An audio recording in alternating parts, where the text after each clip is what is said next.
Morning and welcome to the extraordinary meeting of the Overview and Scrutiny Management Board.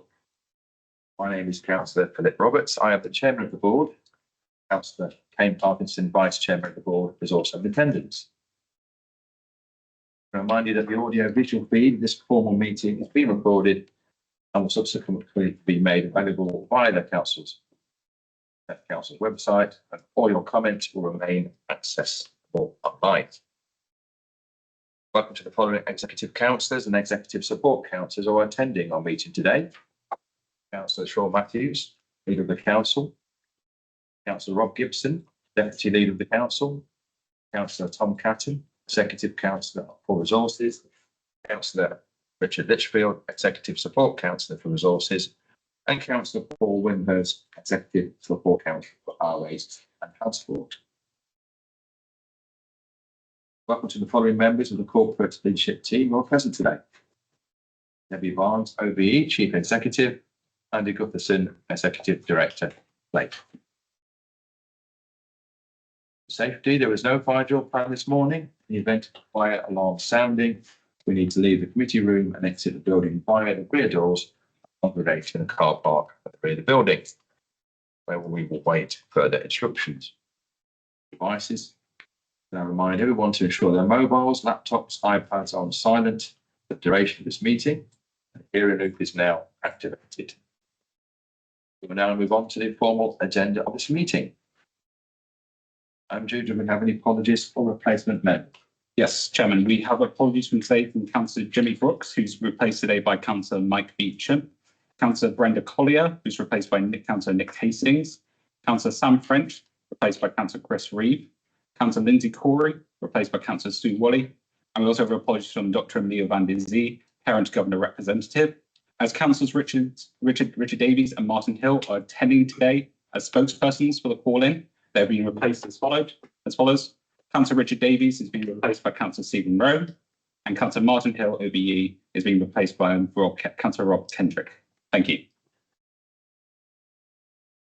Declaration of members' interests. Members of the board are reminded that you only need to declare any relevant interests which have not been declared in a declaration of pecuniary interest form. Any members wish to declare an interest? Okay. 3. Consideration of the call-in. Call-in of the decision of the Executive Councillor for Highways and Transport and the Executive Councillor for Resources on the Kirkby Thorpe Mount Lane Highway Drainage Upgrade. This item invites the board to consider a call-in of a decision of Councillor Michael Chain, Executive Councillor for Highways and Transport, and Councillor Tom Catton, Executive Councillor for Resources. Kirkby Thorpe Mount Lane Highway Drainage Upgrade. The decision has been called in by Councillors Richard Davis, Martin Hill and Charlotte Vernon. Although they are members of this board, Councillors Richard Davis and Martin Hill are attending today as spokespersons for the call-in and accordingly have appointed substitutes for their committee places.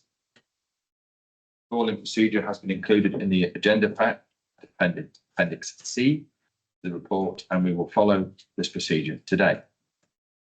For clarity, I would like to invite Nicola Carver, Member Services Manager, to briefly take us through this procedure. Over to you, Nicola. Chairman. So members, we are looking at a 6-step process to follow today. It is included in your pack, but for clarity, I will just run through that very briefly. First of all, the Chairman will invite the spokespeople who are calling a decision to outline their reasons for the call-in and to add any further information. The second step would be for the Executive Councillor or officers to address the reasons for the call-in. The third step would be for members of the board and the spokespersons calling in that decision to ask any further questions of their officers and executive councillors. The fourth step would be that those questions would be responded to. The fifth step will be the debate that takes place between board members discussing the reasons for the call-in and considering any further information that's come forward at the meeting and the responses of the executive councillors and the officers. And then at the conclusion of the debate, the chairman will ask the board to vote on the outcome of the call-in. And for clarity, members, there are only 3 decisions that you can take today. There are only three routes for completing the call-in. The first route is that you would resolve to refer the decision back to the decision maker for reconsideration. The second is that you refer the matter to council if you would consider that the decision is not taken in accordance with the budget and policy framework, or you can resolve that the decision stands as made. No amendments can be made to either of those three resolutions. Any amendments that you may consider today to the original decision would be considered as comments that would be referred then to the decision maker. Thank you, Chairman. Thank you, Nicola. Mr. Chairman, could I just ask a question on that? You didn't say, you mentioned questions to officers, but could those presenting the call-in be also questioned? I believe that's the case, yes. It just wasn't mentioned. I'm not sure if it was in. That's normal procedure. Yeah, I thought so. It wasn't stated. It's not in the procedure. Yes, that's fine. Thank you. Clarity, that's fine, yeah. Members who wish to ask questions under step 3, please raise your hand. And Councillor Parkinson will make a note. We'll try to ensure that everyone has the opportunity to ask questions, make contributions. Therefore, I would appreciate contributions to be succinct and concise, and also ask that you indicate early when you wish to speak. Please keep to 1 or 2 questions at a time. Make it easier. Thank you. First step is to hear from the spokesperson for the call-in. Invite Councillor Richard Davis, spokesperson for those calling in a decision to outline their reasons for the call-in, to add any further information to their original reasons stated. Over to you, Councillor Day. Thank you, Mr. Chairman. Thank you, members. I believe my question, the formal question, has already been circulated, so we should have them. But in terms of a brief out, firstly, can I thank you all for the opportunity to speak today? I'm on behalf of colleagues who have called in this decision, not because we oppose the principle of draining or flood alleviation, but we believe the scale, the cost, and in particular, some of the details around the scheme warrant further examination and scrutiny. Now, let's be clear, this is £578,000 worth of taxpayers' money being spent on a finite drainage job at a time when many parts of Lincolnshire are seeing record numbers of Section 19 reports face significant flooding challenges. This isn't about routine maintenance. This is a massive intervention on a piece of infrastructure that requires some work, but a scale of work that hasn't been scrutinised before this time. There's land agreements, there's new roads being built, access tracks and long-term liabilities to be explored. Now, despite the size and complexity, there's no evidence that this decision has been through any kind of pre-decision scrutiny. It didn't come to Highways and Transport Scrutiny Committee. And there's therefore, we've not really seen that kind of cost-benefit analysis, really, ranking it with other schemes in other places. Colleagues across the county will all have locations in your patch where houses, people are being flooded. And I think it's important before we spend over £500,000 worth of taxpayers' money that we're sure that the reasons for choosing one location versus another, difficult decisions, I will grant you, have been worked through. Now, let's just a bit of context about this particular stretch. It's a no-through residential road, very low usage. Many of us will have been out and looked at it and explored it, and the report itself makes clear that there's little access required a lot of the time. But as a result of this kind of work, we're going to be putting in a new private track. We're going to be spending hundreds of thousands of taxpayers' money versus places where perhaps more people are impacted more personally. So our broad questions really are, where does this sit in terms of the drainage backlog for the council? Are we really confident that although it's being done and raced through, this represents good return for investment in terms of taxpayers' money? And in terms of the agreements we're entering into, both land, legal and financial, are we sure we're getting good value for money?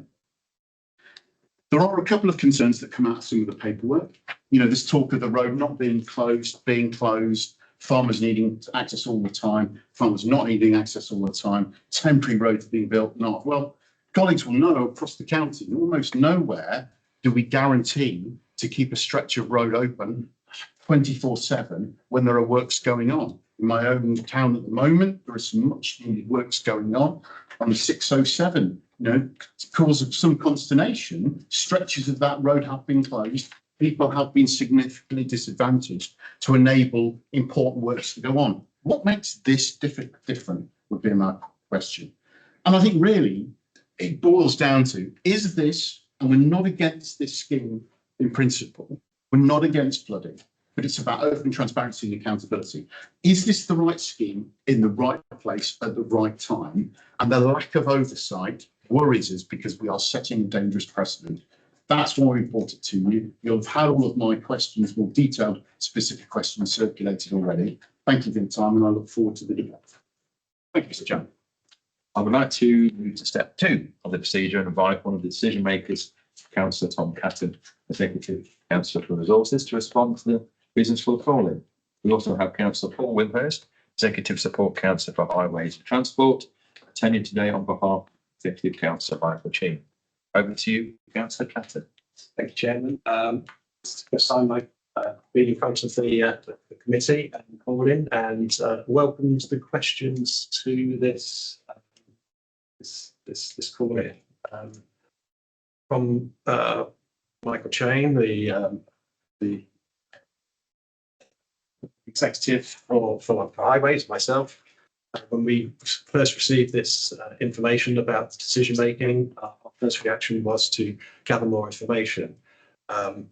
Process of actually going into scrutiny, that falls within the officers to frame for when it goes to scrutiny on value.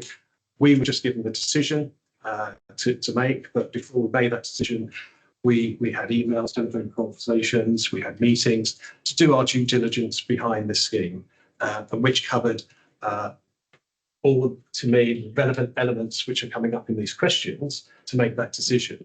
So from our side, we did our due diligence. We made lots of inquiries. In fact, we made more questions than were actually here to the officers regarding this scheme. And after that process, we were content that we made the right decision to push this scheme forward and to make that decision. And I'm happy that we can now debate this within the scrutiny team. Why it didn't come to you is it's not down to myself. It was a decision from the officers, not myself. But I should say right at the start, these are two schemes. There's not just one scheme. And it was the combination of the two schemes being put together that pushed it over the £500,000 mark. Individually, they do not equate to an executive decision if it was done individually. And that can be explained more by Sam Edmonds, the head of highways, on that basis, which is making me aware falling between chairs of not going to scrutiny, even though it is on the former plan within the scrutiny papers that was last put in. Thank you. Would you like to comment? Yes. So yeah, just on that first question you put forward, Councillor Davies, about should it come to housing scrutiny, Excuse me, could you speak up, please? apologise. So yeah, as far as the first question you put forward about should it have come to housing scrutiny committee, the simple or any scrutiny committee, the simple answer is yes. Yes, each should have, and that's an officer oversight. And let me just explain that a little bit further. So the scheme at one stage in its evolution was close to 500,000, but just beneath 500,000, so therefore wouldn't need to go through this process. So the officers that were developing it went through developing it as they do. There was then some iteration with that, but also there was some separate highway works in the local area. So we looked at that, and as we tried to do, get economies of scale, going through one contract to get better rates, things like that. So we kind of looked that in as one project. That pushed it over the £500,000 limit. But at that time, we just have to say there wasn't the recognition to say this now needs to go through a key decision process until later in. So once that sort of dawned or twigged, we went through, but for timing reasons, we wanted to get on with the works before the winter season starts to come in and other elements, and we've got prices. So we went straight for a key decision without going through the scrutiny. It is not the way we do things. This is an anomaly, and we've had conversations with the people who did it and make it clear that this is not the route we want to go through. But that's the reasons why it didn't, and we just have to acknowledge that. I will ask questions now, what the process is, because I have some questions on what I just heard. I'm in your hands. Step three, yes. We're not quite on step three yet. So we'll come to. Okay, that's fine. Thank you. Don't worry. We'll try and do it in order. I'll just come in and add that, clearly Sam explains what's happened, but on behalf of the officers involved, I do want to offer a sincere apology for our error. The report makes no mention of this. What is this additional highways work? Know nothing about it. So there's a section you can go in later. Is this in the report we've had? Yes, it's included within the cost. There's some stabilisation works that we're bringing in as well. On the A17? No, on the minor road, but the embankment that comes off the A17.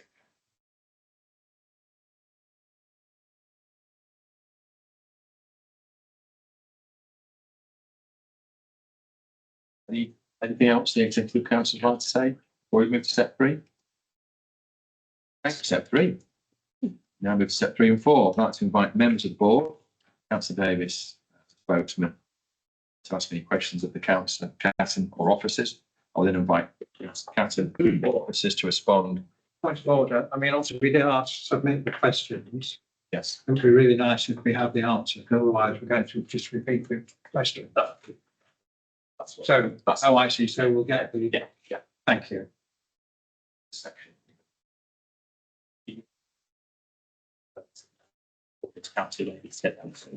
Councillor Hill. Well, yeah, so just so I can ask, because obviously we enlisted quite a lot of questions, and there may be other, as Councillor Catton said, there may be other issues which we haven't covered. So are we asking these ones? This is falling now for you to ask those questions and get the answers. My point is, we asked a load of questions. Of which, when you've asked your question, we'll then move on to Councillor Davies' questions that you submitted. Okay. Yeah. So you will get the answers. Yeah. So I don't need to do anything now. I'm No. confused. You can sit and file. No. I didn't even ask. Yeah, well, I was hoping to, but I mean, that's whatever. I don't mind. Sure. start with the calling questions.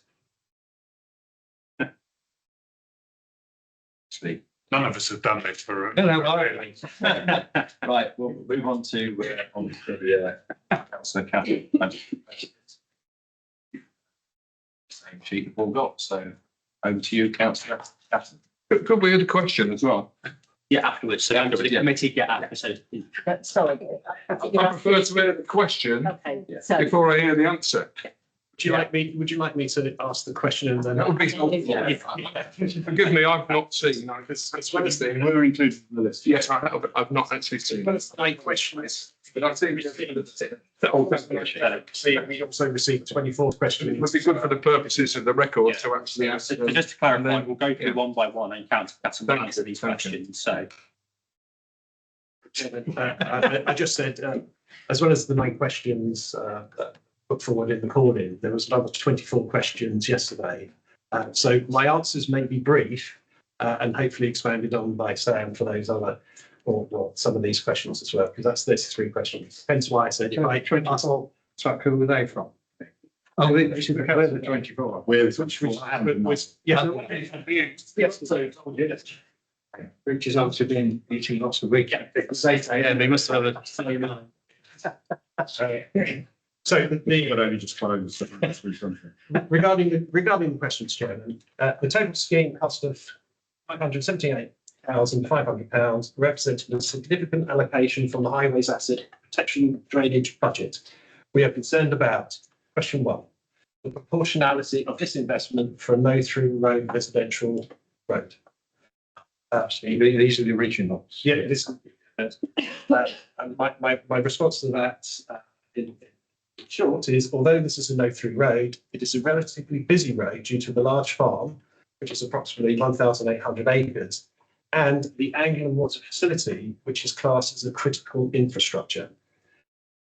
For information, that the facility is a sewage treatment works and generally deposits that treats the water in Sleaford and surrounding areas. But as such, it's potentially more than just the road. It's substantially maintained as there are no alternatives for access for this critical site of Anglian water. I asked Sam if he wants to expand on that response. No, well, just to reiterate, I appreciate it's a no through road, but I think the critical point is that there is no alternative access there. So in some ways, it's actually more imperative that this is maintained, particularly when you've got critical infrastructure, as in the sewage treatment on that facility on there. So I think it's appreciated to no through road, but that shouldn't define where we do or don't intervene. That's a different question. I think it's important, obviously, for the committee to know that sort of this is it's not just a no through road for 50 houses. Second question: the absence of a formal cost benefit analysis or independent value for money assessment. The council, or in fact nationally, does not have a cost benefit analysis for this scale of operation.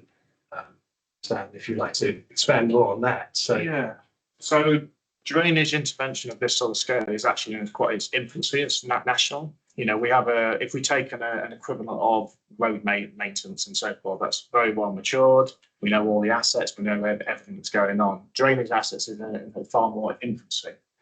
As such, there is no formal cost benefit analysis of how to address to a scheme of this nature, other than if it becomes a £10 million scheme and you can follow a green book basis that goes through there, or not a formalised process. What we have done, however, is we generated a tool for that very reason, the PEAT system, but it's basically a prioritisation tool that looks at various different metrics, just as we do in hierarchy intervention on the road network, where it's been and where we don't. So we've generated a year ago or so, generated a load of attributes to measure different schemes that prioritise the schemes that we look into. And as far as the value for money assessment, that's part of the question. We actually benchmark these against previous schemes that we've completed in the last, or quite recently, the last 18 months, 2 years. And as far as cost per linear metre of drainage or rates that we're agreeing, these are equivalent to other schemes that are done. So, as an example of our investigations, a comparison like for like, if you can make a like for like, which is very difficult when you're doing general schemes. I got some comparisons on an average cost in meters. Long at Bennington was £962.46 for average cost. You've got Hilby on Bay, which is £1,032.88. And then if we include the Kirkby Thorpe, that's £1,063.81. And the most expensive that we've got on a comparison is the Scrutiny Main Street, which is £1,081.19. So it does fall. But those figures per metre, I'm sorry. Meters, pounds per metre. So they are, which is. So just to expand on that, that's simply taking the whole completed scheme and dividing it by the total linear metre of drainage that was installed. So we're broadly, you're around about £1,000 per linear metre, and this scheme is within that metric. So we know that because these other schemes have been tendered competitively in the market, we know that these are competitive prices that are going back. The scheme that we're looking at is in that same place. May I just add to that as well about that's a linear metre. The other metric we looked at is cost per investment into households affected. So if we look at other schemes, for example, Long Bennington that was mentioned and had 56 households that were affected, and Kirkby on Bain, not to be confused with Kirkby Lathorpe, 90, and this scheme has 57. The cost per property, if we break it down through that metric, for schemes that we've completed previously, it was £13,000 per property and £9,500 per property. This one's working out about £8,700 per property. So again, you're in that kind of environment. What's your definition? Can we ask a question? Yes, I believe so. What's your that depends what your definition of effect is. Because being affected by water coming up into your kitchen is very different compared to I'm driving through water to get to my house. What's your definition of affected then? So this definition is picking up either those that have been flooded within the property or those that are designated as near miss, where it's gone within the property but not within the house itself. So we're saying there are 15 properties on this road that have either had flooding or they're near misses. 57. 57, sorry. 57, but I'm near misses. So how many of, I mean, obviously the problem we've got is that section 31s, how many of those have been triggered? There's no such, there was one claim in the last 10 years relating to. So to be clear, that means no house, it might have been in their gardens. But we are talking about a scheme where nobody has actually been flooded or one person, one property in the last 10 years. Correct. And when you're doing your cost comparison, but some of these other places you mentioned is where water has actually inundated the houses. So are you comparing like? So we need to separate the cost of the building of a scheme per houses. That's one metric. The question I think you're going to is, should we be doing the scheme or go into schemes that are preventing flooding for property? What we do as a council. Sorry, what I'm saying is you offered a comparison saying, well, we spent this money in Kirkland Bay, for example, opposed to Kirkland Leatherthorne. But then you said, of course, it's about flooding. Well, it isn't about flooding because nobody's been flooded on property in the house. No, it's about impact on households, on properties, not necessarily flooding. So, yeah, so could I suggest then that there is a world of difference between a garden being flooded? We've all had it, where people get very upset when their garden's flooded, and we have to point out to members, the first priority is to stop water getting into your house. As we all know, getting water in your house is one of the worst things that can happen to you as a household. So I would suggest politely that perhaps the criteria we're working towards doesn't quite need a suggestion.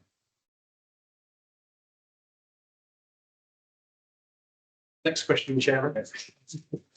Sorry, I mean, some of these I might skip over later. I think that there's some related instances about standing water and sewage and things that I'm sure Sam will mention about health and well-being of residents there. Chairman, and I just wanted sort of on the back of that debate that we just kind of had. It is about priorities, you know. I think we're all agreed it's about priorities, but you seem to suggest, you know, there's a list of priorities. I think my question is, how long has this been on the list, and how has it come to the top of the list? Is it the most urgent flooding problem that we've got across Lincolnshire that we should be dealing with? I think that would be my question.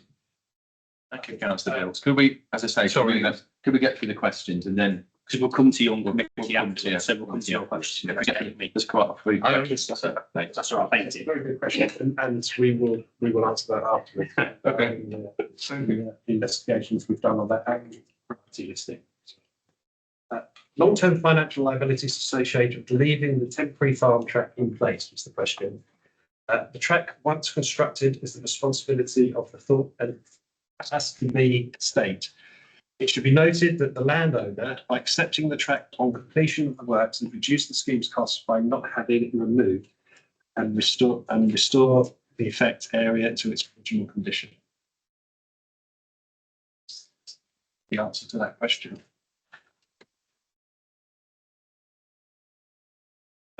Following on from that, we then have the questions under, while the areas experience repeated flooding, the scale of proposed works, including relocation of drainage infrastructure, construction of the temporary access track, private farmland, and coordination with Network Rail raises questions about, question one, the level of disruption this will cause relative to the road's function.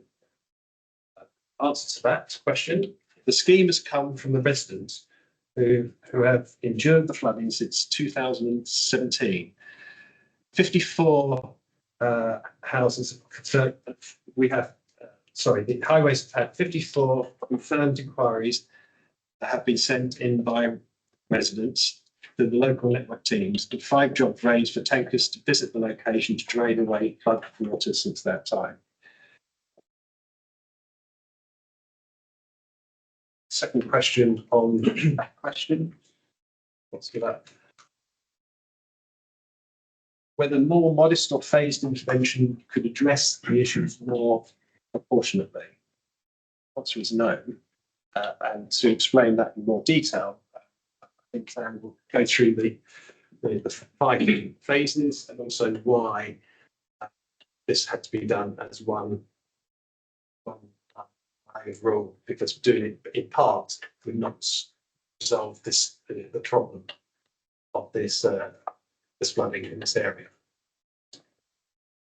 So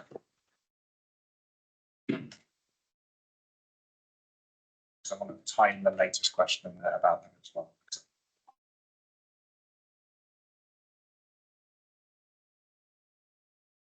I think the latest question about what measures and what additional measures. It's on there down there. Yeah, could you? Just repeat something out. Yeah, I know. It's different not having a microphone. Yeah, it's quite different. So somebody can speak up because we're. Why phased intervention wasn't an option? Yeah, so what I want to do is pick up this question and the latest question that have come in, which was about have alternative lower cost engineering solutions like temporary storage been explored at catching one? And simple answer is yes. We have done temporary solutions. We've attempted previously at sort of minimal intervention options of tankering it away. Also looked at soak away systems and cleaned and looked at some of the gully systems, number 44 in North and number 46. Effectively, they've had limited to no impact because the ground around there has no infiltration property, so the water just sits there. It doesn't soak away. So it does need a control system, so a pipe system to get it away. And the existing drainage asset, they're not blocked, they're broken. You can't jet these things out, they are simply broken. There is no other feasible or reasonable answer other than to do the scheme that is proposed. So to answer, there was a number of things looked into. To answer the question about phasing, there are effectively two drainage elements within the scheme. We've got sort of the north section that drains to the north, as you'd expect, and the south section that drains to the south. In theory, you could do one or the other, but you're not solving the problem. You're solving one bit, but not the other, or doing one bit, not the other. So this is the minimum level of work that is required to solve the drainage issue that we've got.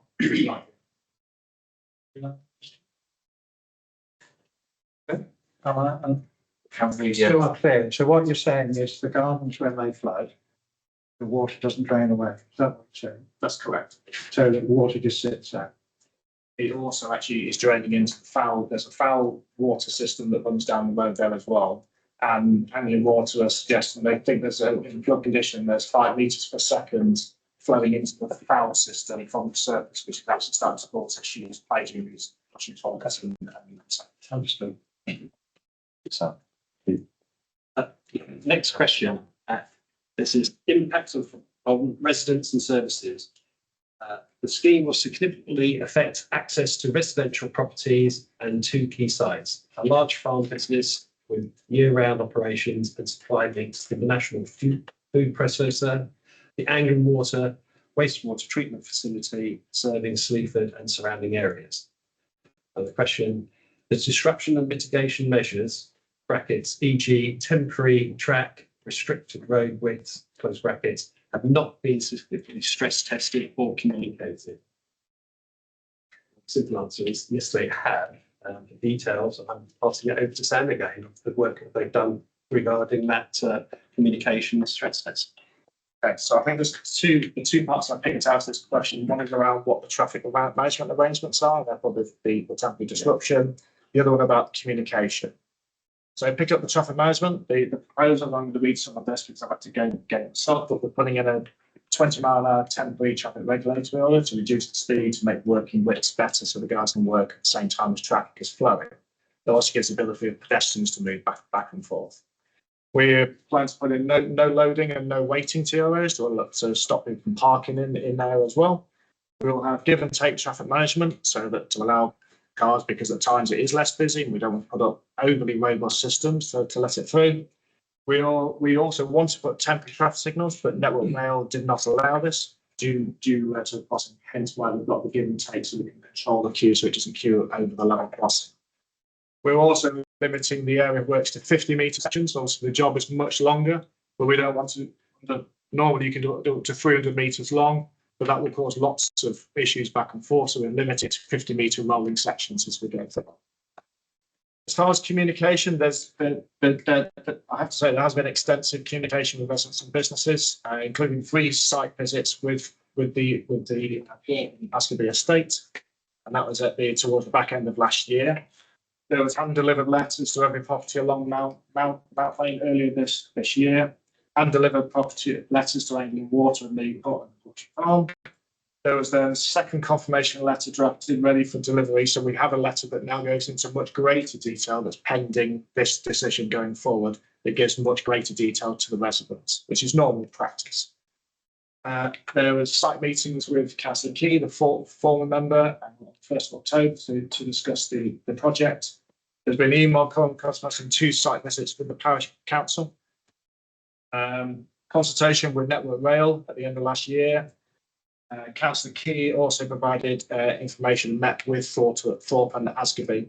And there's further consultation generally with the area divisional manager, the planning department around the track, and with legal services. So, like I say, there's been extensive levels of engagement. And I think it's also worth noting not the reason we're doing the scheme, the prioritisation tool is which we can come on right later if saying this is the right scheme to do. But this scheme's come about by the residents saying you need to do something. So because it's causing issues.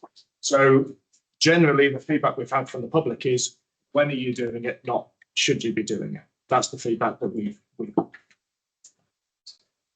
From the public calculator. You mean the public calculator? I mean, there'll be other public who are saying, well, when you can sort out, I can give you information on this. Can I refer you to the traffic management? I'm really confused because paragraph 110, you say, I mean, also hear about, you give and take traffic management over the main carriageway will be left open. So obviously, you're not to go by one side of the road. Will only be suitable for typical road vehicles such as cars, vans, HGVs. Right. So I suppose what that begs the question is, why are we building a track for somebody else? Yeah, I'm happy to pick up here. It is related, but I don't know. Yeah, we'll Come back to it later. But I think that's a key question. I'm confused as to why the World Health Park. Thank you. we could try and. Yeah. It was a question I asked on numerous meetings, emails, and telephone conversations as well. So I'm very happy. Yeah, right. We'll come back to it. The final question was no equality impact assessment has been carried out despite impacts on access on homes and services.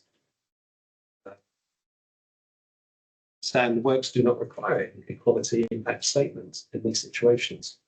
Again, that should be further expanded by Sam. So yeah, so where there's no substantial or permanent changes to the highway network, which there isn't, this is a maintenance scheme, it does not always trigger the requirement for full equality impact assessment. However, I want to be clear that exactly the traffic management that we talk about having ramps at pedestrian elements, the needs of a wide range of users is incorporated within the scheme proposals because it's the right thing to do. That is what fits the biosets for all sundries of those that have done. So to confirm no one wasn't done because it doesn't have any permanent or substantial changes, but all the normal sort of things you would expect to be factored in are considered within the review. You're building a track, a private road. Does that not qualify? So I'm happy to come on to this now or later. Let's put a clarification on that. Exactly. Yeah, that's should do. Okay, so the track we are building for temporary purposes for the farm vehicles only to go around. The rest of the vehicles will continue down the road. That is a traffic management requirement in order to do it. The general public will not be on that unless it's needed, depending on the process, but they'll be coming through. At the end of that job, that is not highway. It will never be highway. It will be given back to that land will be given to the landlord to manage on their liability. It is purely effectively a traffic management proposal to keep traffic flowing. And at the end of it, rather than the county council having to pay the expense to get rid of it, it will cost us. We actually reduce the expense of the project by giving it over to the landowner with no liabilities for the county council. With respect, it will change traffic flows, won't it? It will move not permanently. It will, because the farmer's going to use that traffic, therefore traffic flows aren't changing. I know we're getting into a slightly kind of technical point, but if your definition it doesn't require an impact assessment because it's non-permanent, by your own definition, you are making a permanent change to traffic flows.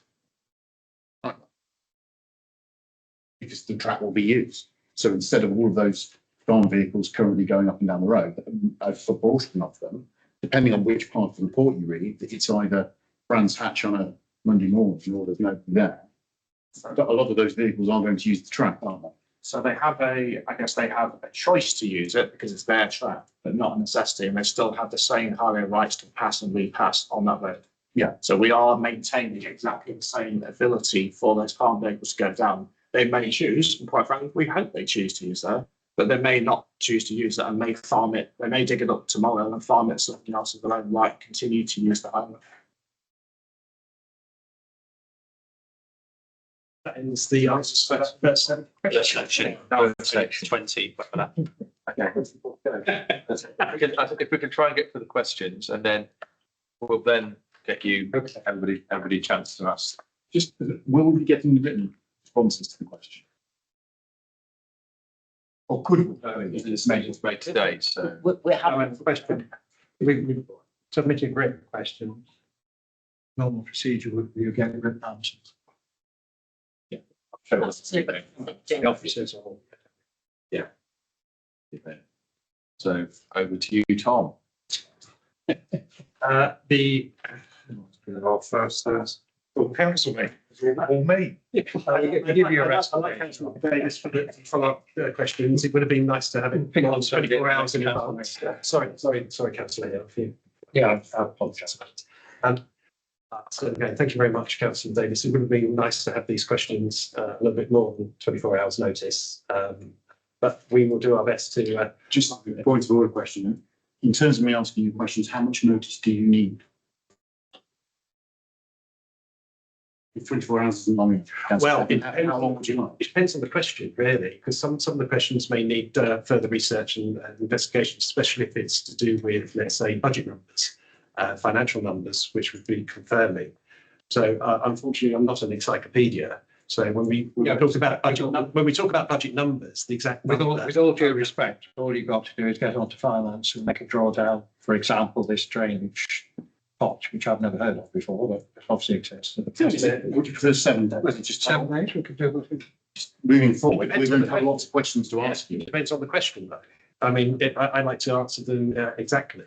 And asking me a question about what the budget number is, I'd like to get you the exact number. And if my officer's not around at that time, then maybe a little bit more time for those sort of questions. But sometimes you can ask questions straight away. You've complained about 24 hours not going long enough. So I think it's entirely reasonable for me to say what is reasonable, what is enough to give you time. Councillor Davis, can I say that I presume it's different with the calling, and therefore, if that's the case, then it would be, I'm sure everybody would agree here, that the more notice you can give somebody, the better, especially if it's biggest. But if we can move on to the questions, then I'm sure Tom will do his best to answer them for you. The more time you have, the more complete that answer may be, rather than yes or no. It's obviously not like to give, because it's nicer to give a full answer. So regarding the 24 questions, they're in sections. The first section is governance and process. The first question is, why was the 578,500 scheme not booked for highways and transport scrutiny committee in July? Unit scale and financial significance. I believe that's already been answered. Yep. So, the second question, was any independent assessment or challenge process undertaken before approval? All projects undergo a 3-stage review throughout the delivery of the project. A stage 2 review is most pertinent with regard to this query, in that it has a principal or senior engineering review for technical details, including assumptions, drawings, bill of quantities, contract documents, some of which all of them I've had sight of to be copied into. The third question was the local parish or community consulted as part of the scheme development? That's already been addressed. Yes, is the answer. Why was no equity impact assessment completed despite acknowledged disruption to residents and farm traffic? I hope that's been answered in previous sizes. The second section is budget and financial value. What is the total annual value of the 2025-26 highway asset protection drainage budget? Total is £6,597,590. How much of this, the next question is, how much of that budget will remain uncommitted if this scheme proceeds? When the scheme proceeds, the budget will be fully allocated for this financial year. What I understand by that is the plan that was put in place, the projects that have been spent, the projects that are ongoing, and this project, the budget will be committed in full. So there's no, well, yeah, that's the understanding I have from the officers that it's fully planned. We're asking questions at the end. Yes, Fine, please, they'll if we work can. down. Then it's all questions after we've gone through. What is the estimated financial backlog for drainage schemes in Lincolnshire? Are there any other schemes with a better cost benefit ratio?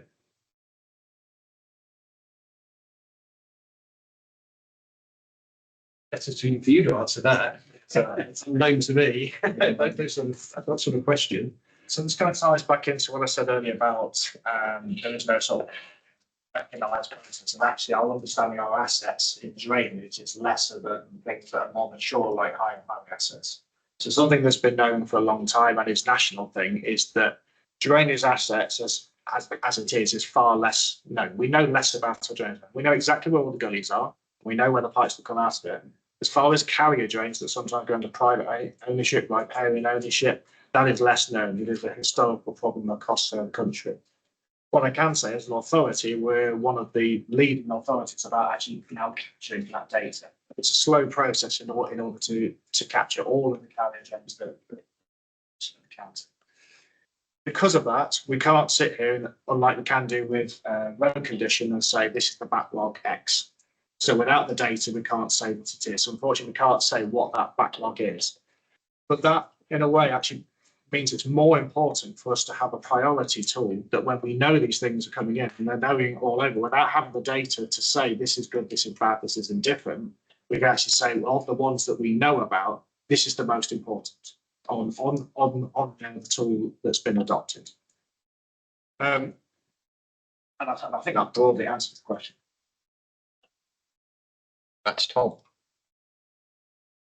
Right. Paul's question was, why is this specific scheme being prioritised ahead of others in the programme?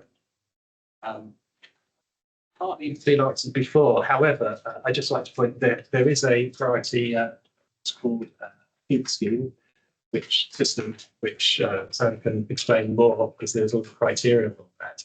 And when they look at the criteria list for this financial year, this scheme actually ranks number 6 on the list when the numbers are put through. Those 5 others in the priority list, however, I understand, cannot be delivered this year. So therefore, this one becomes the first priority for this financial year to be actioned. So it's hopefully that answers that sort of question. But Sam can go through the actual priority system that they use, the criteria, point system, etc. Over to you, Sam. Yeah, so to give a flavour of the types of metric or measurements that are using that, because it may answer some of the other questions we've had. There are 20 different things that are measured, and this is an adopted policy of how we do it. And like I said, there's 20, and things like, has the property been flooded? Yes or no? That goes into that assessment. What's the extent of the flooding that's happened? What's the depth of ponding pool? Has it identified a safety issue as part of the scheme? Is there a pollution? So there's many of these things that go in there that actually, so when we're talking earlier about there's a house flooding, there's not a house flooding, that is taken into account. It has to be done in a metric, otherwise it becomes totally emotive, which we can't run the delivery on. Going back to what Councillor Catton said, the schemes that we're aware of and working on going through this tool, and this particular scheme is ranked 6. The obvious question is why are we not doing the first 5 instead of this one? I'd just like to explain this. So the scheme that's ranked number 1 is Bridgend and Holsterwood. This is a scheme we're aware of, but it's actually on National Highways network, and National Highways we can't do our element without doing their element. At the moment, they're saying to us they have no budget or inclination to do those works. So there's nothing that we can do within our network to facilitate that. The next three is Lincoln Road, Lessingham, Washdyke Road, Lessingham, and the Green in Wellbourne.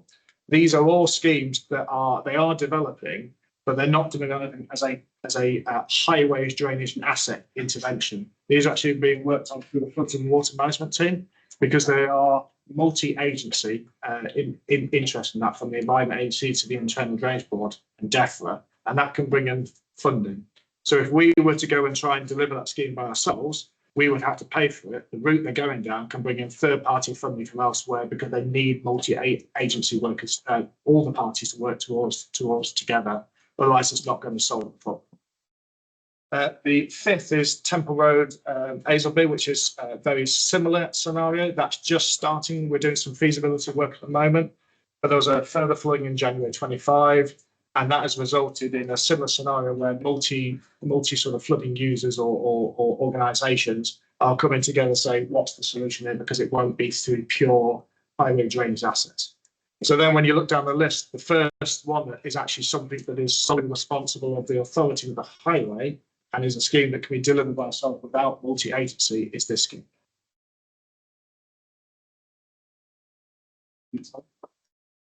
The next question is, how does the scheme align with the council's overall drainage investment strategy? I must remind the chairman that I am the executive for resources, not the highways, hence why I am referring quite a lot of these questions to Sam, the executive team in this instance, because it's slightly out of my sort of remit. So I would like. Where I'd ask you to get to know highways. I have learned so much when this first came up because I Don't thank us. embarrassing. We're not well up there. So yeah. So I think some of this Yes is the answer, but have we covered it? I think we've covered about it, but I just want to reiterate here as well is the National Asset Management Guide. The National Asset Management Guidance recommends that authorities should employ an asset management approach balancing proactive and preventative, rather than reactive to everything. And then in some ways that is what we are doing. Yes, there have been near misses, but it's only a matter of time before they're no longer near misses and they do hit up. This is about being preventative as well as reactive, like we do with floods and water management projects. Next question. Why is the estimated cost so high for this length of drainage being installed? I think we've already covered the costings elements in quite detail. So moving on to scheme design and alternatives. What is the proposed diameter and length of the new drainage pipework? 375 metres overall pipework, including 300 millimetres of dia carrier pipe, 225 millimetres dia cross connections, and 150 millimetres dia gully laterals. Don't ask me what they are. But that's the answer to the question. What is the diameter of the existing pipe under the railway crossing? 300 millimetres. How does the throttling effect from retaining the old pipe affect overall system performance in heavy rainfall? Sam, please. So what that means is to explain, Network Rail won't allow us to dig up quite rightly, the level crossing to replace the pipe. So that particular one isn't broken, although it is fractured in certain places. So it's in such a way that we can actually line it. And what it is, you thrust a line within the pipe, and then you expand it, and then it sets and so forth. So that reduces the 300 to roughly 290 mil. So in theory, a throttling of 10 millimetre diameter. However, the lining is the friction is much less. So therefore, the velocity is greater. So there'll be no issues as far as the actual movement of water. Next question: have alternative low-cost engineering solutions, e.g., phased interventions or temporary storage, been fully explored? Yes. The answer anyway. Next question: why are two compounds needed when the majority of the work is on side? Yeah, so conversations with Network Rail is for their safety reasons. They want to limit the amount of plant movement. So JCB, so forth, going back and forth. So the best way to do it is to have two compounds, either a main compound and a smaller one, so the plant can be made as much as possible on one side, with limiting the amount of crosses to adhere with network rail safety requirements. Final question in this section is, how long is the construction period expected to last? I've been told 16 weeks. That's an estimate. The fourth section is temporary track issues.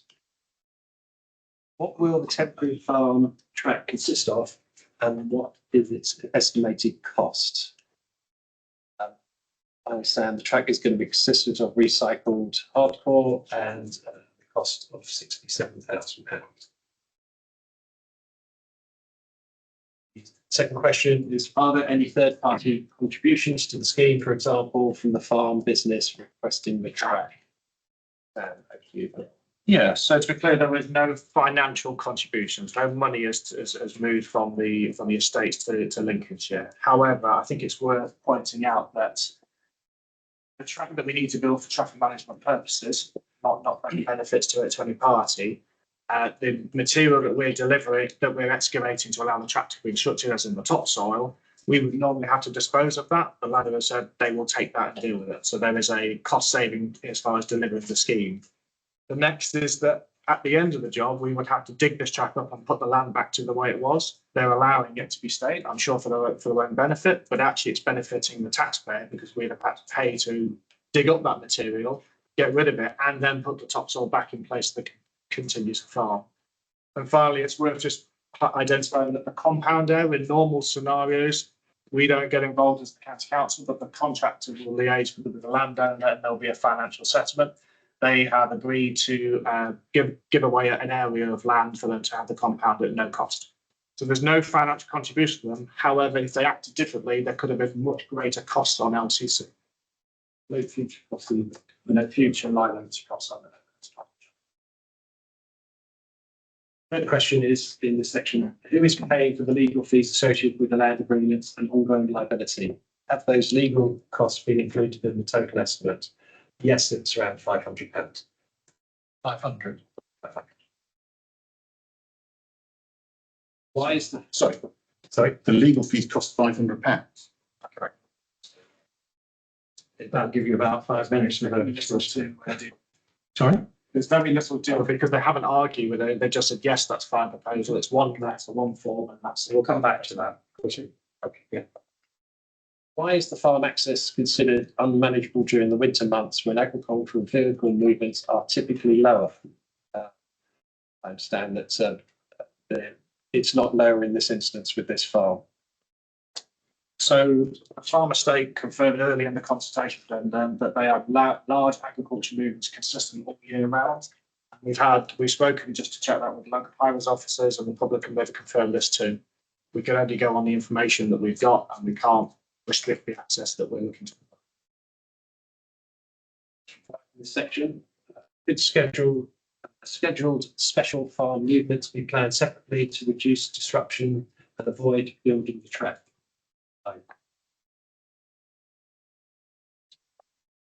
Further explanation then. Yeah. Sorry, there is another. The final 4 questions is under risk, impact and enforcement. The first question is, how much has been spent on reactive highway maintenance, including potholes and patching on Mount Lane in the past 10 years? I think there's 2 parts to this. There's the time element of our officers going there, which is about 173 times, and also the actual cost of the repair work, which the actual value is about £30,000 that's been spent in cash in reactively going and repairing this or so forth. What was clear looking through that is escalating. It's accelerating side, and that the need to go in is growing, and the cost associated with that was growing over time. So you would expect that cost to increase over the period of time. It's not including the sunk cost of the 173 attendances to that site. Correct. That's just the work orders cost from the contractor to do the construction that they do. It's the staff that's involved in Next question is, how many section 31 claims or inquiries have been made about highways conditions or flooding on this section of road? Understand one. So we've had many drainage related inquiries here, 54 drainage, just purely drainage related inquiries, which is lots of complaints as we've got into previously. As far as actual successful issued and unsuccessful financial claims part, there's been one. For how much? I don't think it's appropriate to go into in this public domain. The actual So there was to it. one section 31 trigger. Correct. That was the question. Thank you. Has there been third question is, has there been any recent enforcement action about detritus or mud deposited on the road by farm vehicles, which is cited as a factor in ongoing risk? Yes. So since 2015, we've had 8 mud on the road related inquiries that we've received. A couple of them not only say that the mud was caused through water runoff, but it's very difficult to determine one way or the other. This used to be dealt with the police. They would treat it as illegal deposits on the road. They changed their policy around this and they no longer do that. So it kind of comes to us to deal with. We work quite closely with landowners and in this sense, the District Council and North Castilian District Council to sweep those areas. And to be fair, they've done it for free. It's how they're sweeping that on our behalf. And therefore, there's been no enforcement action to date. Final question. Given the road's condition appears relatively stable, will full resurfacing be required after drainage is installed? So the answer is no. Yeah, the intention is only to rebuild the road where we've had to excavate in order to install drainage if the road is in generally good condition. We will have to review it in case it gets damaged through the temporary works of it, but that will be a contractor's responsibility. Finished. No. Right, thank you very much, Tom. Did everyone hear me? Sorry, Yeah, no, fine. That's all the questions. Before we come to the section when any more questions, Councillor Hill? Yes, I have. We have the big question. Actually, you want to start? You mentioned, but I did ask this bank, which obviously has a factor, which you're saying is part of the million cost. Can you point out in the public report where that's mentioned? I can't at the moment. Well, I'll tell you, I've read this so many times that it's not there. So I think there is an issue of actually transparency and, as members, we have confidence that the information we're being given is accurate. I'll just leave that there. I mean, in terms of the scrutiny issue, I think has been raised, but I think there is an issue that needs resolving. I'll just park that there. And just because a trigger is reached, there still is an issue that as members, how we scrutinise what's going on and the answer of Cat gave was, officers have looked into this, blah, blah, blah. That's not acceptable. I think we accept that some of this should be delegated to the portfolio holder for fireways, but it seems in this case there was no member oversight, which needs resolving. Shall we put it like that? I'm sure it would be. The drains anymore. Yes, the drains. Yeah, in his day it was. Yeah, I will turn up. yeah. Actually, I haven't read it until. Sure, you did as well. Probably. I still don't understand the drain criteria because what the question was: how many flooding reports? If it wasn't actually approximately now, how many flooding reports have we got which are attributable to highways failures? That was sort of the question. So we've had Hundreds or thousands? one of this, we've had 173 inquiries about this road. No, I'm talking about in general. Sorry, this obviously you probably got backlog. Would it be hundreds or would it be thousands? Backlog numbers, not value. Because I appreciate that you have to do the investigation. Yeah. And they don't know that. You don't know that number. Fine. Thank you very much. So the bank I've dealt with. And still the access. I mean, whoever the agent is for these landowners, can you tell me who they are? Because they're really good. So a landowner is basically he's getting away with putting up on the road, which somebody else is paying with, and we're paying him £6,000 to £7,000 to put a track in, and my issue still is, what is the justification for the track? Because as I've said, in the report, it says HGVs can get past on the traffic management system on the road. So what are these other vehicles? And frankly, as a farmer, I can tell you in December and January and February, the chances of getting on the land are actually very limited. So the question is, why can't this be done in the winter? And have you really challenged the landowners to the necessity? I think he's doing very well out of this. So the farm machinery they're using is wider than HGVs, it's the widths. Which is causing the issue.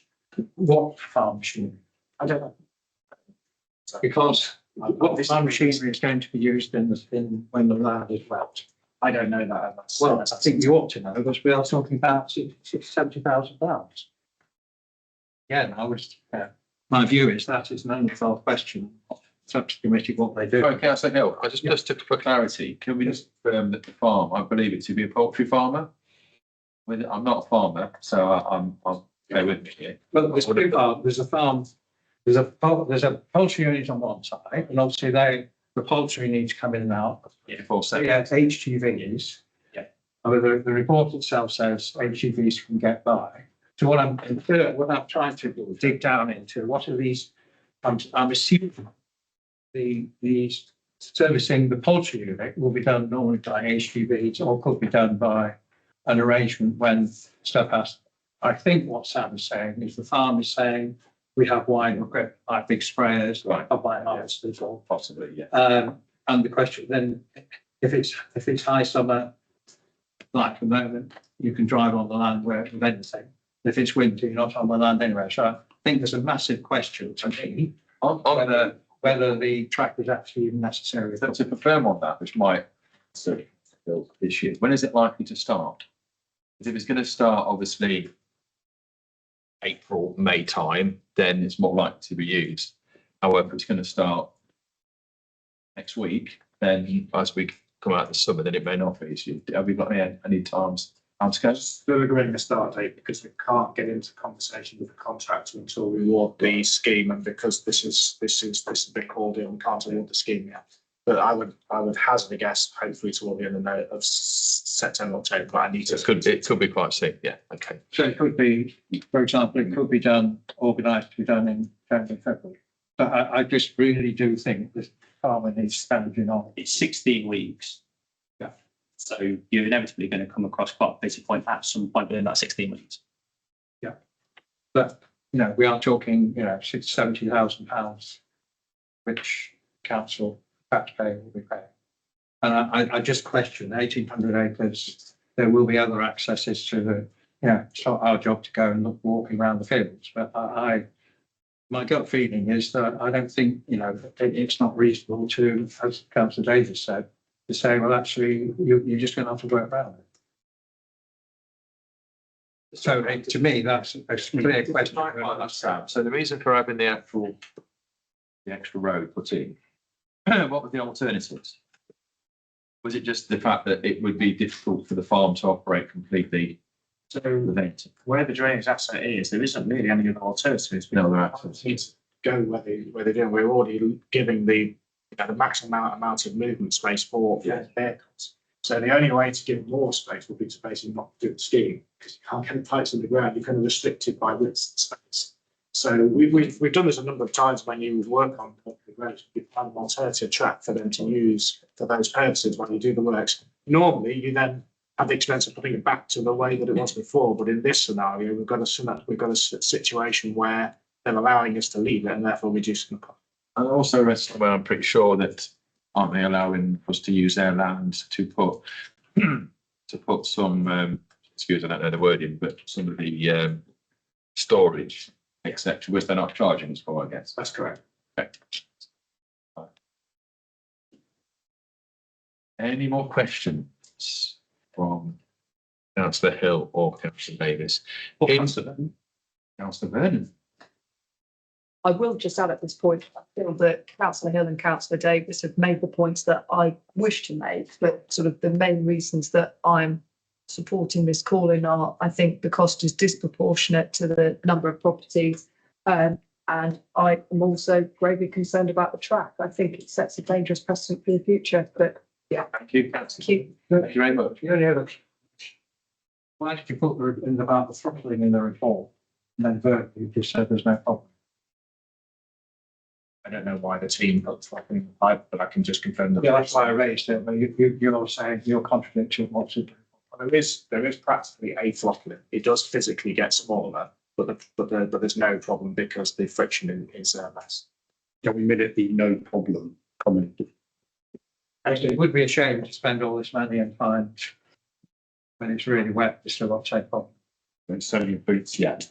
Thank you. So before we go into the open questions for the board and members, I think we'll take a quick 5-minute break. And then we'll come back and then we'll obviously start the questions from the board and the exec. If that's okay, thank you very much. Yeah.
Right, thanks. I think everybody's here. All right, excellent. Right, on to section steps 3 and 4. We're now on to invite the members of the board. Councillor Davis, spokesperson, to ask any questions, Councillor Catt and officers. So please, anybody that's got any questions now, please raise your hand. Excellent. Start off with Councillor Dilks. Thank you. Thank you. I note, I think this is the first call-in we've actually had in this council for 5 years. Thank you, Martin. 5 years.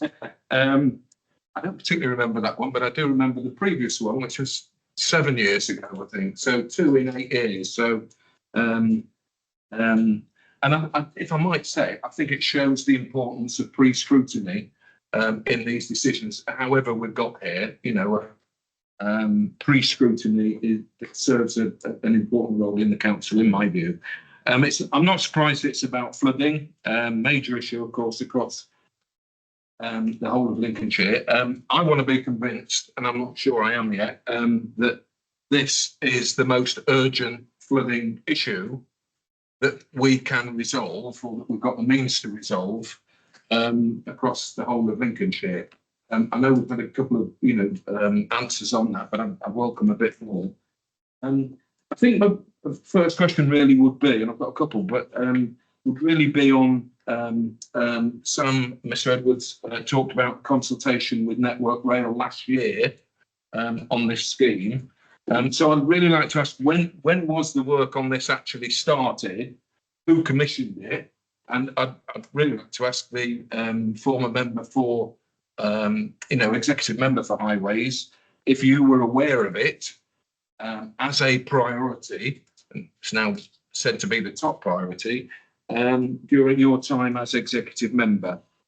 And finally, and I think it can all be answered in one really, is I wondered if you said, Councillor Davis, that you thought some work was necessary and could be done. You know, what level of work would you think, we're talking about over £500,000. You think that we could achieve something with your expertise, and which I respect, some work, but not this level of work. I wonder if you might say a bit more about that. Yeah, I'm conscious that I have qualified civil engineers in the room, so I'm not going to pretend for 1 second I'm a civil engineer, so I'm not. But just this is one of many schemes that's been, and there are, we've talked about section 19, so over 100, 884, I think was the last number I saw. Colleagues may have more up-to-date number of written reports of particular locations and hotspots. They are expensive, there's no doubt about that. And despite how it may seem, colleagues, I have a great sympathy for everybody around the table here in terms of where to get to on this. And I'm not, one of the things we tried to make clear is this isn't us saying don't do it. What we're trying to do is get under the skillet a little bit. And I think what Sam's kind of portrayed very effectively is that we are slightly entering a brave new world. If we were talking about a bypass, for example, I think a lot of this would have been taken care of automatically. The boxes would have been populated in the reports. It would have been straightforward. Why this, I think, is a particular concern is the high level of expenditure, the lack of pre-decision scrutiny, which I think, and it's come out today, the track in particular is a concern. The throttling under Network Rail, an awful organisation, I think, who are terribly unhelpful at best. And actually, in other areas of the county, responsible for flooding. Think of places like Sedgewood, where they are almost entirely to blame, in my opinion. So, in terms of what could have been done for less money, I think we could have knocked the track out and made things more flexible in terms of traffic arrangements. If we were digging up the road outside, Dilks Manor, which I know is a 10-mile drive to, it wouldn't be that unusual for somebody to say to you, I'm sorry, Mr. Dilks, you can't drive to your house for the next 24 hours. You're going to have to make alternative arrangements. We say that to other people, and where we say, well, okay, they say, the special consideration, etc. I think we ask for a little bit more than, oh no, we need to keep it open all the time. As I've alluded to on the 607, I know colleagues from the executive have been dealing with this already. We've had to make you've had to make some tough decisions and say, I'm sorry, you're not going to have access to your business for a period of time. So I think that's where you could save money. I wouldn't want to start commenting on the drainage design because I would suspect, with the greatest respect to colleagues, without a drainage engineer here, they probably wouldn't want to get too involved into the design changes because it is so technical. But I would add, this is going to be an ongoing growing problem across the county. We've got all the issues and none of them are cheap to resolve. Our issue is scrutiny and prioritisation and some issues around bank and the track, not the principle. Hopefully that helps. Would Mr. Edwards like to comment on the priority and the that sort of, you know, when did this project start? Sure. So a feasibility took place in 2021. So it looks at this problem that's been ongoing for many years. The detailed design was then commissioned through to our technical team in 2023. And they've been working on this project since then, data capture, designs, communication, and so forth. That's led to this point now, which is tender completion, detailed design, and then procure. So it's been ongoing for some time. That's led to this moment. On the prioritisation, Can I just point of information? A lot of this work was overseen by Councillor Davey. So the drain, because he was responsible. Of course, yeah. He was responsible for drainage. Maybe and not Richard. Yeah, Councillor. Yeah. Thank you. that's the Oh, yeah. Have you? fair question about prioritisation. Why we prioritise this over something else? Why? So we reiterate we have a prioritisation tool that is adopted policy. That is how we should.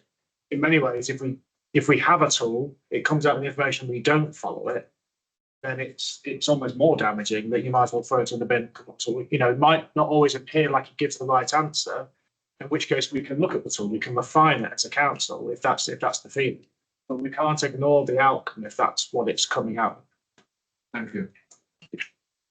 Anything else? Councillor Kendrick. Thank you, Chairman. I think we all agree flooding is a serious issue. Only this week I was talking to a resident who sadly has been flooded 3 times in the last 4 years. That was actually devastating for them. So I think no one will be able to deny that flooding is important. But as other speakers have said, Councillor Davies in particular, it is a sort of issue about priorities, I think. I was just wondering if the farm owners have had any issues with access due to flooding. I'm assuming not been able to access it at any time. And I noticed, I think it's page 11 in the report, that there's a risk of claims against the authority. How high, in the scale of things, how high would the risk be determined?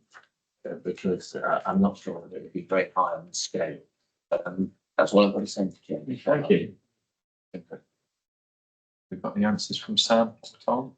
So pick up the last answer to any of those questions. Yeah. Yeah. So the scale of claim today, as I said earlier, with relatively modest, if not low.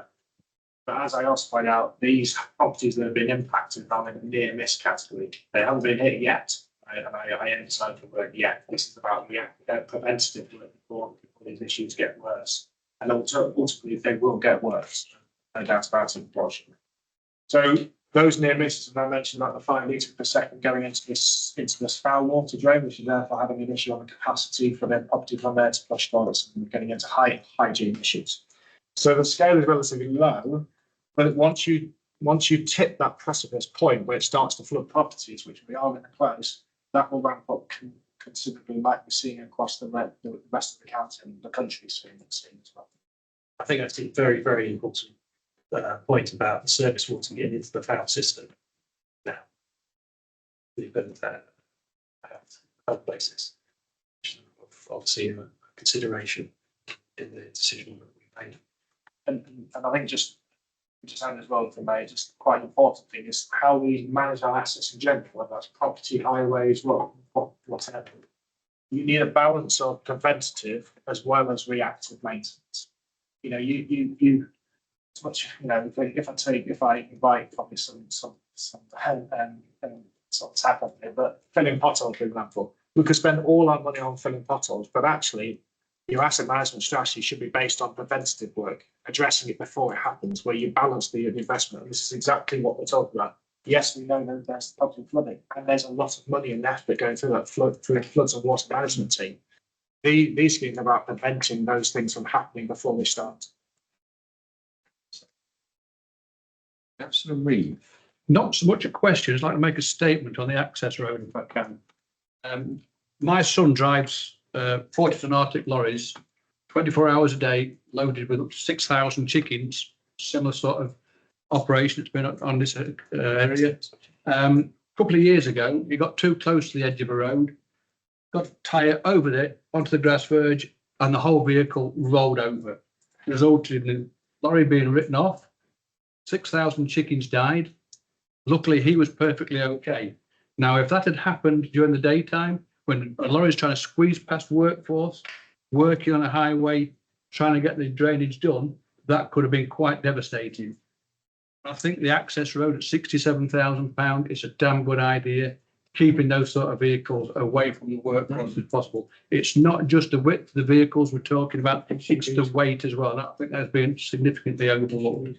I'd just like to say the vehicles with a high centre of gravity, particularly as well, such as those have, any particular movement can cause significant problems. And just like to say, I think it's a very good idea to have that access road there, 67,000, money well spent. Thank you, Councillor Reeve. Chairman, just Sorry. we've been sure that the track is required in order to do this work. It's not, we can do alternatives, just speed up, but also with regard to the cost, that a lot of that is offset with the soil removal, etc., which we would have cost, but obviously netting off the 67,000 to a great extent. Just for clarity, is the road able for Arctics to go on it? The report actually states can be using the traffic management system on the road. But the issue to me is the farm issue where they're saying, in my view, counting it that they somehow can't manage to work out. I might be wrong. I think I take the point there. But my view is the HGVs report clearly states HGVs will get through safely because we can't do anything not safe. Is that, have I got that wrong? So no, that's right. The HGVs can pass through safely because there's also relatively low HGVs. So the intention at the moment within the scheme is that the guys working in the trenches will get out of the trench when there's a HGV come through, because the witnesses on site is that they're having few movements of that. The farm machinery is much greater frequency of machinery going through that. If we were to do that in that scenario, you will never get the works done because of constantly going in and out. And some of the machinery is much wider than starts to, as you're saying, jeopardise the integrity of the whole. Thank you, sir. Councillor Roach. Thank you, Mr. Chairman. I think there's two sections to this thing. The first one is why this didn't come before scrutiny in the first place. I hear what Sam says, things happen, and I accept the apology, we move on. What concerns me is that the executive didn't bring this forward, didn't spot that it should have been and should have been brought forward. And the question from that side is that because the rest of the executive have the same opinion as Councillor Catton, that it's up to the officers what is scrutinised, as he stated earlier, which is blatantly wrong. It's not up to the officers to decide what's scrutinised. Yes, they set a lot of the agenda. Yes, they bring a lot of stuff forward, but it's up to councillors to look at what needs scrutinising. The second part of it is about the actual scrutiny of the decision. Sam just mentioned that it's important to do preventative work. My concern here is how many houses that are continually being flooded across Lincolnshire could have been prevented from being flooded by spending £578,000 on work now. That's not preventative, that's work on stuff that's actually happening. And I'm wondering if that was looked at as to how many houses we could prevent from continually being flooded. Thank you. So I'm just trying to define what is there more preventative works that we could be doing across the county? No, but should we have looked at houses that spending £578,000 are actually preventing houses continually being flooded that are now being flooded? So schemes like that are taking place. So they are being delivered through the floods and water management team outside of the highway asset. So they are looking at exactly those types of schemes on the back of section 19, where people have raised those kind of problems where the houses have been flooded. So they are being dealt with by that specific team that's sit within the environment about dealing with that. These types of schemes are looking at either cyclic maintenance or minor capital works or major capital works. It is purely a choice of how the council wishes to distribute the funding. It could go in lots of different areas. But the general asset management strategy for the council and adopted for highways is about a measured and balanced approach towards reactive and proactive or preventative natures that go in place. It's worth stressing this is a very modest budget. The actual major, so there's about 6.5 million of it spent on drainage assets. About 4.7, I think about 4.7 million of that is on cyclic maintenance, things like gully cleaning, jetting, things like that. Approximately just under 1 million is on minor drainage capital assets, and a similar value for the major drainage capital assets. And there's a much greater budget that goes into addressing those properties that are already flooding through the floods and water management. I just wonder if Councillor Matthews could assure them that the executive belief it isn't that officers set scrutiny subjects. I'm not ready to talk. It's not his.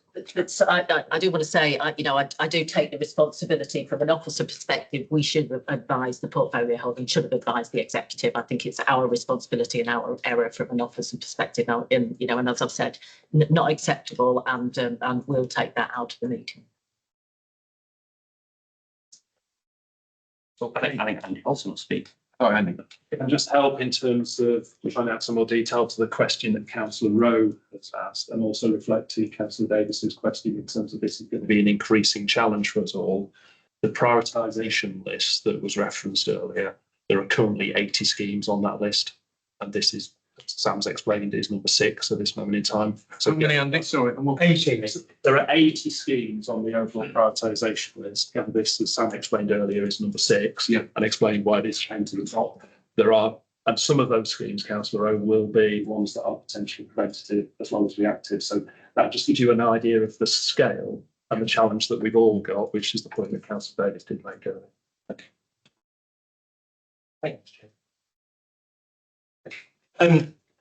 Just for the benefit of the committee, to add some perspective, I ran that farm. I would say it's a fairly reasonable deal that the council offered to put the track in place, and they're choosing to play ball. If we said to them, no, we're not building the track whatsoever, they could quite reasonably put up some resistance to this idea. And there would be the potential of more costs on our part if we said we're not offering to build the track. So is there an element of quid pro quo where it works for the farmer and it works for us in order to make sure the costs are reasonable? So we believe the proposal we've got here is a well-balanced proposal in order to deliver the works, maintain access, and deliver a safe environment for the workforce to work through without having to get in and out of the trench all the time. We appreciate there's a cost, but that's 67,000. It's offset. I've just been getting the figures now of approximately 35,000 that we would have had to pay to get rid of the top. Yeah, sorry, that's incorrect, because if you don't build the track, you don't need to remove it. I think the compound argument is a valid one. I think the other ones, if the track's not built, you don't obviously have to remove it. But yes, we believe this to be a balanced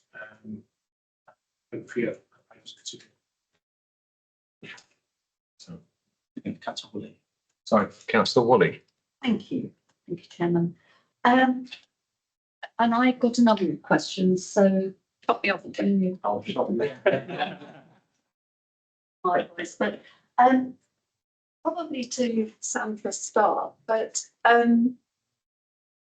when you obviously you won't have loads of site visits as were your officers, did you explore any other ways of getting to what I would call the bottom of Mount Lane between the Anglian Water bit and the chicken farm bit? for a start. And I would obviously ask the executive members and their portfolio and their support councillors, you know, when you did the same, when you went and had a look, because my concern is it appears that there is an alternative. I mean, the track that you're thinking of putting in, would we call it an unadopted road, or could it ever be? In which case, if you're prepared to say, no, it's not that, there are tracks that lead from the opposite direction, according to Google Earth, which both Anglian Water and indeed the farm could use. So I'm just wondering why that possibility wasn't explored. I'll stop at that for a moment. Thank you.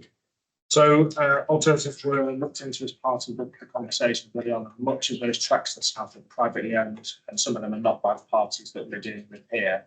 But it's not necessarily those tracks issue, it's then getting the right size of vehicles. These are very substantial vehicles onto those tracks, and so you take them onto unclassified roads and things like that to be able to get onto that track to come through. Well, just stop you there.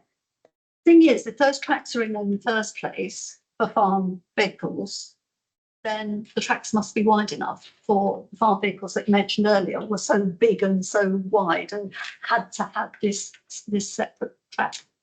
But the highway network to go onto the unclassified adopted highway network to get onto those tracks to the south of the private, they're not sized for these kind of vehicles coming in. But there's tracks on here that lead to public highways. There is a track on here that leads to a public highway, but coming from the opposite direction. Yeah. Yes, it's a big detour. And the roads that they're accessing like the highway are not built for having this type of machinery coming in and out on this regular basis. Or they can be, but there'll be a maintenance cost in order to maintain that. In addition, the damage that it will cause, and the third parties they're not interested in having the conversation. But if we're putting it in for the same farmer in the first place, then why aren't we saying use these roads from the opposite direction? Granted, you're going to have to drive a couple of miles more, rather than putting in something that's more for his convenience. I don't get it. It's executive members. Yeah. Unfortunately, I'm from a finance point of view. That should have been to Cheney, who probably investigating in that. I mean, one of the first questions I asked you was when you look at I think it's Fix My Street. I had a question about the adoption of the road, whether it was adopted or not. You had to go in and surely, even if it's not adopted, you could pay someone to allow the use. My question to the officers is why are we doing this in the first place if it's an unadopted road? Because when you look at the map, it's unclear whether it's adopted or not. So obviously, when I was doing scrutiny for this decision, as one of the questions I mentioned earlier that I was asking the officers, in addition to all the questions that were being asked, that I felt was equivalent to make a decision of this. What's Michael Cheney? I can't remember because we had quite a few chats, meetings, and email correspondence on this topic. Maybe that was raised by Michael, but I can't speak on behalf of Michael at this place. I'm focused on the value for money and priority and whether this was correct at this time to make a decision on, which I feel very confident that I made the right decision at that time on the basis of the information the officers gave in those meetings, the history, and the priority, certainly the priority of the listing part of the budget for the set. But you didn't go and look for yourself. Sorry, no. The track itself, yes. I'm not sure if Mike did. I can't on behalf of Michael, but I viewed the area. Yes. So for clarity, those roads, because most of us probably Google Earth it. When I did, the tracks were very small. Are you saying those tracks belong to somebody completely different, a different farm? So did you ask that question? Sorry, I'm just trying to get, so the road itself, so the confusion that came in is that you want something called the USRN number, which is the name of the whole road. It says not sure, or it's unclear, because the USRN covers the whole length of the track, but the bit we're talking about is adopted highway. It means it's unsure because the other bit then goes into non-adopted. It's just a private track. that private track has got various landowners attached to it. So what we have a right under the we have an obligation under the Highway Act to allow the passing and repassing. So you would be putting our obligation on the nicety of those landowners to allow each other to pass over it, but they could receive it later. You've asked them. I didn't know. Well, it's only asked them how you know. I can check with the other team, but I know that they looked into this area and this wasn't the right process to go through. But I don't know the individual details of that. More questions, Councillor Wally? Oh, thank you. I think you might have some more. So practically, and where the houses are, I just confirm no houses in Mount Lane have been flooded. Houses, not just one. So there's been one claim that's been successful. So, and as we know, there's quite a few than more than one house. And I'm going to repeat what several other people have said in that I think I've certainly got houses in my patch, not just gardens, but being flooded. So I would query the reason for doing this scheme, because you've mentioned about the houses in the paper. It's not me saying it's the paper. But how long then did the rain stay or the water stay on the road? 3 hours, days? I don't know, but what I can say is that the priority is time upon flooding to clear. So that is one of the metrics which you use within the priority, but I don't know all the different various flood conditions that we've had over the years on this particular road, on how each flood condition took time to go away. But that's one of the metrics that feeds into the priority. And what was the length of Mount Lane where the flooding occurred? I'm assuming it's where the houses are rather than over the other side of the railway crossing. I know flooding does carry on beyond there. However, that's not our responsibility because it's private. So we don't record that data. Okay. That's it. Councillor Findlay. Thank you. Thanks, Chair. I've had a look, I want to look through it. Obviously, our job is to scrutinise it, and you look at it, and I've listened today, and a lot of it has been covered in a little bit more detail, which has ironed it out. The only things I picked up on is, I know from the priority point of view, but on here it says that flooding has occurred, and it's given you the years. 25's not on here. So from a priority point of view, that date's soon going to be on there, as far as I can see from this. Yeah. But from another side of it, I get that only one has actually been flooded, but I personally wouldn't want to be getting in and out of my car every day, wading through a puddle of water to get in and out of my house. So, and I was thinking, I just listened to Councillor Woolley then, and it got me thinking, I mean, a lot of stuff I wanted to ask today has been answered, but how many times have our emergency services been called out? Because we don't know, unless Sam knows or somebody knows from what they've got already. Are these disabled people? Do they have to wheel their chair through puddles of water to get into their house? For the elderly, wading through with the socks pulled up to go to bingo? It doesn't say that. And in here, it does say they're regularly flooded. And as much as it might be surface water in the front garden spoiling the daisies or the roses, it doesn't say how often. So if their front garden is flooded and they have to get in and out of their car, so I'd like to know, if it's possible, how many times the emergency services have gone to assist maybe disabled, elderly, children, pets affected. There's a lot in there that tells you the reason behind it, but there's other stuff besides what we've read from my point of view. Do we have any ideas on? I'm afraid sometimes I don't have that data here, and we should have that within the confidence system inquiries to look into, but I don't have that data. Would normally pump the strip, would it get pumped out, or would it just be waited to naturally? Yeah, so that's what we've done in the past is gone down with tankers and pumped the water out into tankers to take them away. It's not the fire service or. You have given us that information actually, Sam. I think it was 5 times. Yeah. 5 times tankers have been out. in the last 10 years. Yeah, I was thinking from an emergency services point of view, and then obviously a cost point of view, Sam, if it's possible, because obviously that would then be countered by this scheme if it's like you say, if it's been calculated to be a successful scheme and could potentially save those people that misery, then I think it's a good scheme that could, could save money in other angles. Any other questions? I can just come in here as well. So naturally, as Councillor Davies said earlier, we've all seen the impact of flooding in our respective divisions. It's something that we're all aware of. How many times have we seen that flooding and sat there and wished that something had been done before it flooded?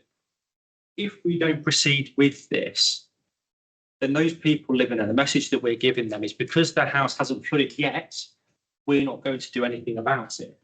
For me, I couldn't sit there and say to those residents, because your house hasn't flooded yet, we're not going to sort the issue. I know that you're not imposed problem, but we're getting to a point in the year now, as it has flooded for the last 3 years in a row. When it floods again, there is the real risk that it could be flooding all of those houses. So if we're going to make the decision, we need to get on with it. If it's referred back to the executive, that's going to delay the process further. So we need to make a decision of, do we want to get on with it and fix this issue? Or do we want to potentially play games with the weather and hope it doesn't flood this year? That's the message to the residents. Or whatever it is. I think if I may, Councillor Parkinson, in answer to your question, or I would say to you, you're supposing that the issue is getting worse and worse and worse every year, and yet no houses apart from one have had water inundation. There are houses that are waiting near those that do need work doing, who I would stress have a higher priority. Yes, this work needs doing. Absolutely, completely agree. But does it need doing now? And because we don't have the evidence that houses are at risk, gardens are, houses, no. So Is that not what Sam came back to, that all the houses in that area are classified as near misses and therefore at risk? Correct. So that's what we are saying. The counterpoint to your argument, if I may, Mr. Chairman, very briefly, is, we could go and sit and stand with one of your residents at Grantham and say, I'm ever so sorry your house is flooded. Looks like it's going to happen again. I know you now can't get flooding insurance. Unfortunately, there's no money to do anything about it because we're spending some money at the local where the resident hasn't ever flooded, but they may flood in the future.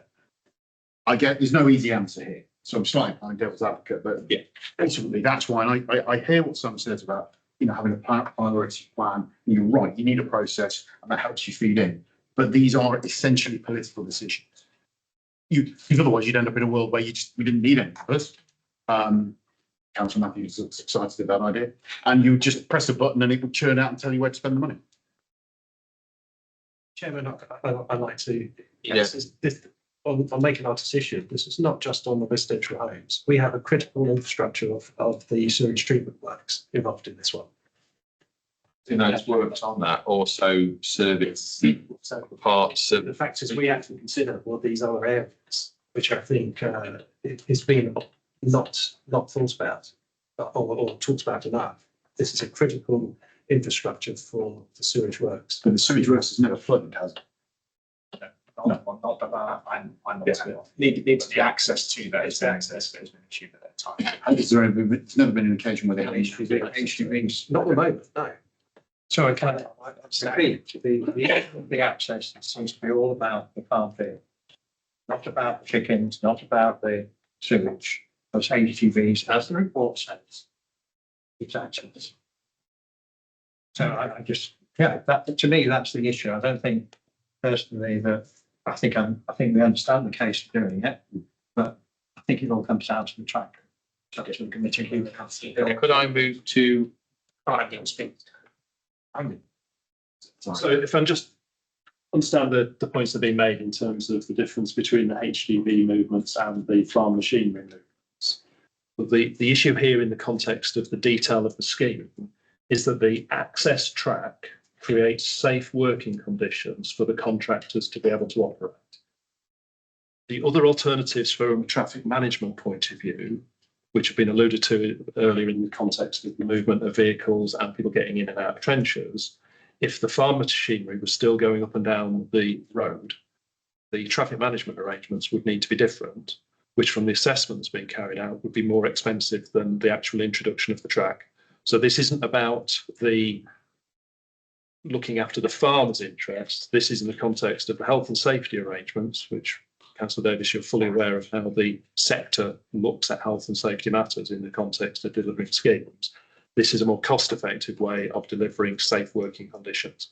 If we look at doing this in a different way without the track, likelihood is that that scheme would then be more expensive accordingly, including the offsetting of the cost avoidance in terms of actually not having to take the track out after the event. So it is about safe working practices to deliver the scheme as much as it is about actually the ongoing operation.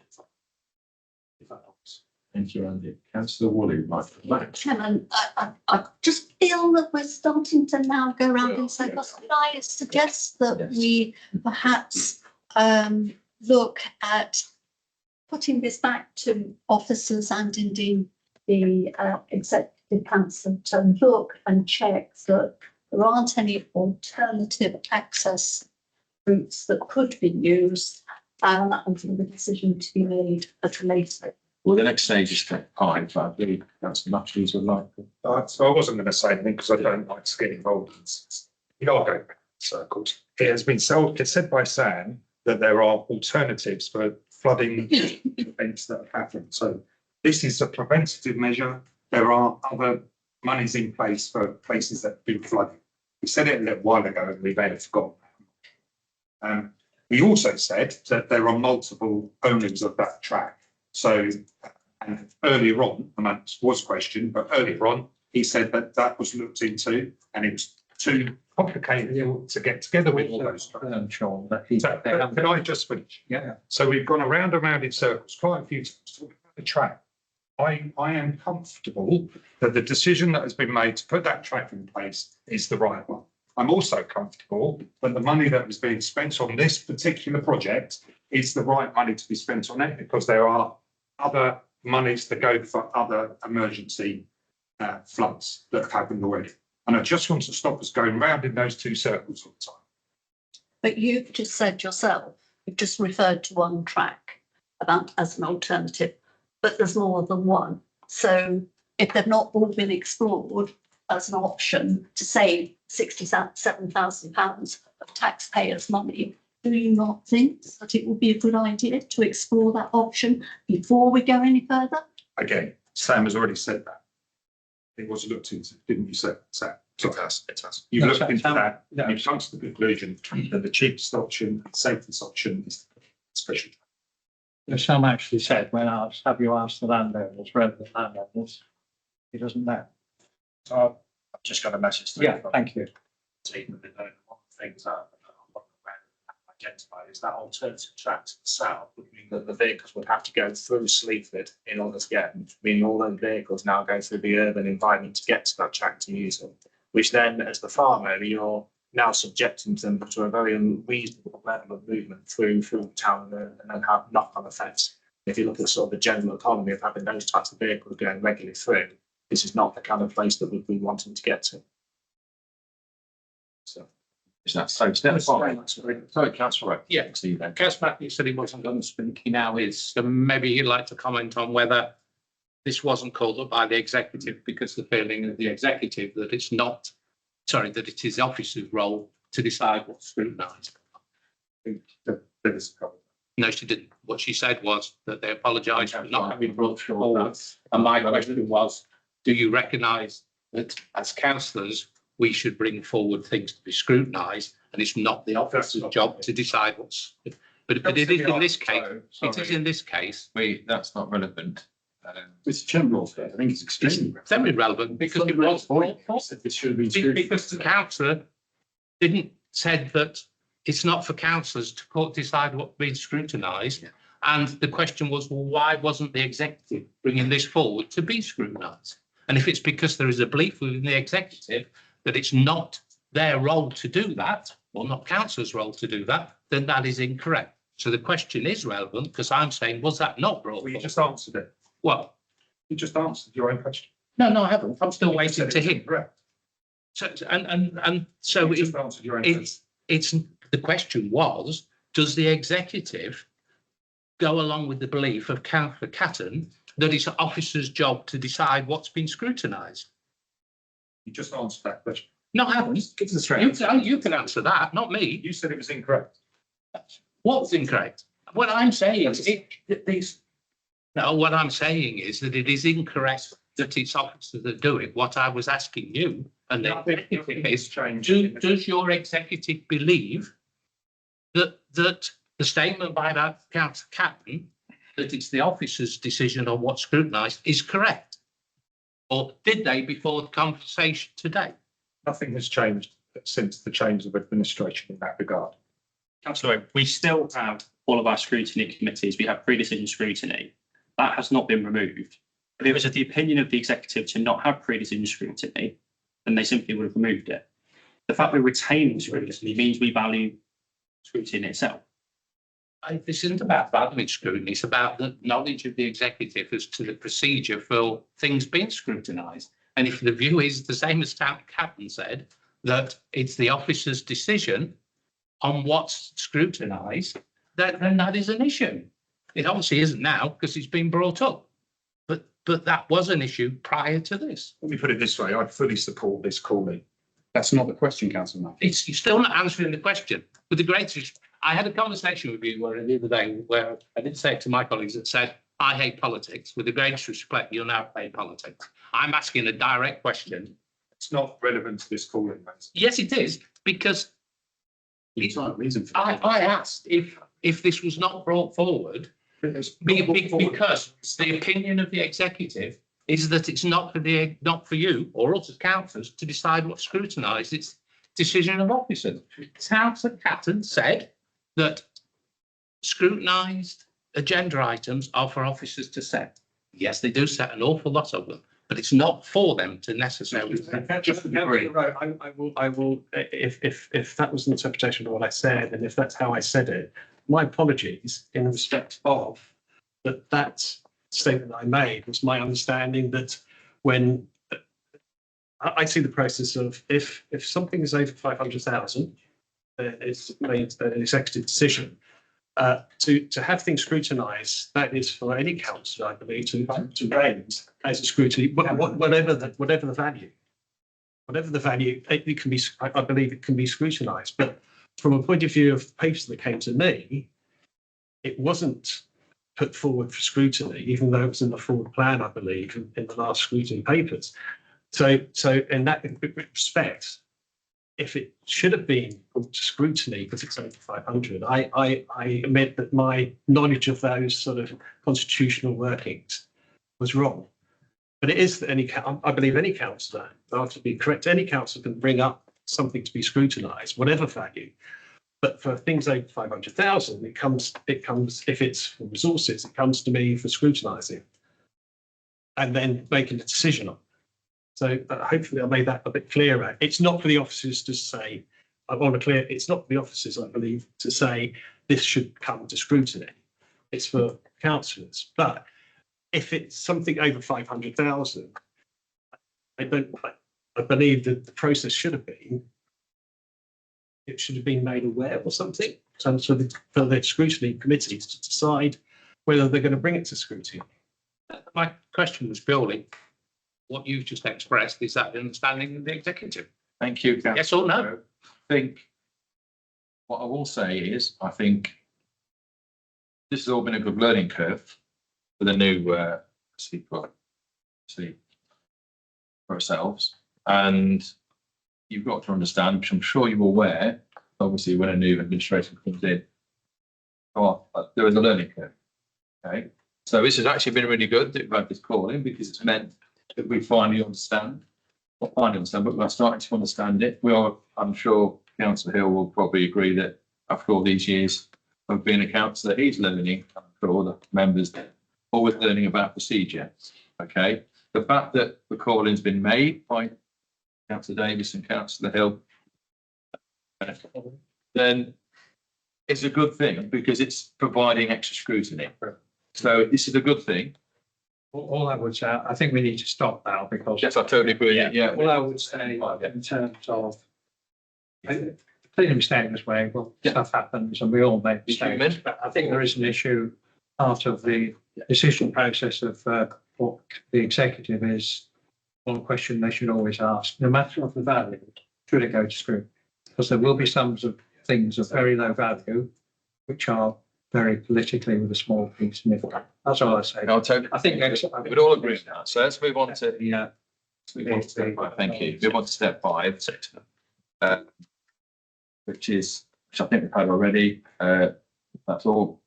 Basically, we're now moving to step 5, where members of the debate matter under consideration in light of the reasons for the call-in, highlighted by Councillor Davis, Councillor Captain. It's basically for the board have basically any questions answered or have a debate about, have we got any more questions or shall we, I think we moved into that naturally anyway. So, or naturally. So if there's no more speakers, then that concludes the debate. I will now invite members of the board to move to a motion to determine whether or not we wish to refer the decision back to the councillor Michael Chain, Executive Councillor at Highways and Transport, and Tom Catton, Executive Councillor for Resources consideration, and therefore whether we agree with the call-in or not. Do I have a proposer? So Wally's already proposed. Excellent. I thought you did.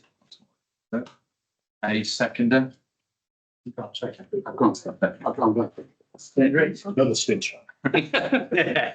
Mr. Chairman, I wonder ask, are we going down the, is the proposal that's going to be put to us as in the actions required here, or is it simply that we refer the issue back?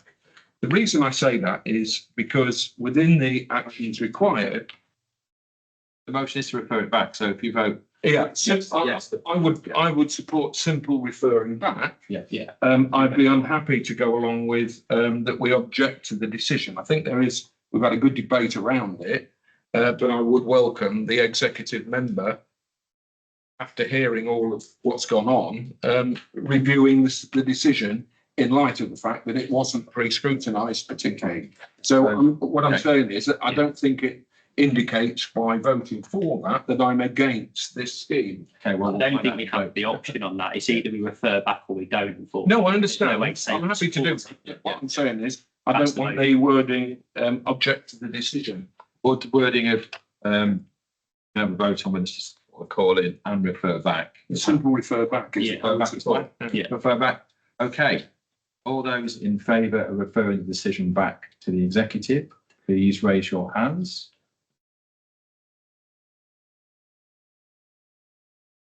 Those who do not, please raise your hands.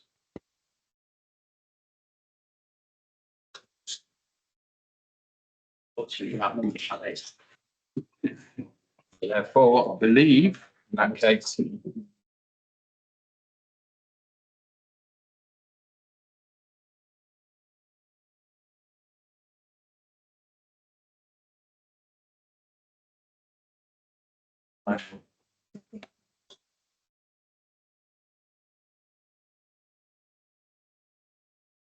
we also consider the decision, which is not to object to the decision. Look negative. So yes. Obviously, which will mean proposer, that one. So what are we proposing and seconding here? Yeah, surely, Mr. Chairman, if we have voted not to refer it back, the decision is automatically. It is on your point, I believe. That's all that's required, isn't it? For absolute clarity, yes, that is exactly the principle of what it is. But the Constitution, as it's written currently, requires for a resolution that you do not object to the decision. Yes, the result.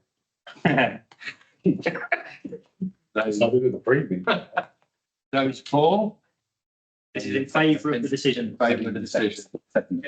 Yeah, sorry, seconder. Seconder.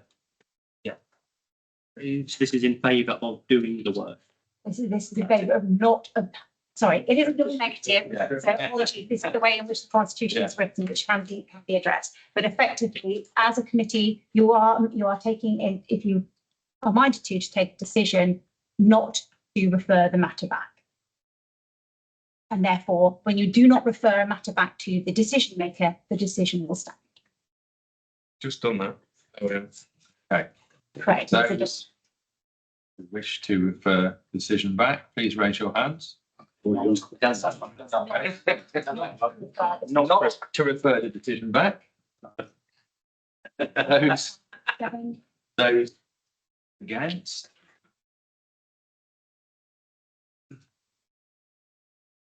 You do, Mr. Chairman, you do have.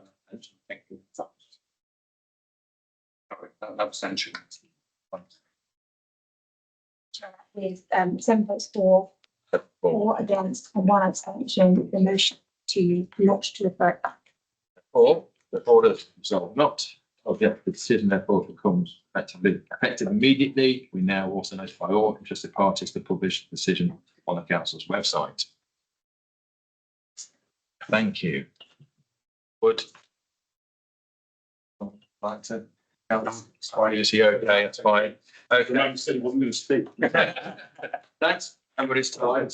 It's been interesting. It's been a pleasure. Let's see you later. Patient. Thank you very much. See some of you guys next week.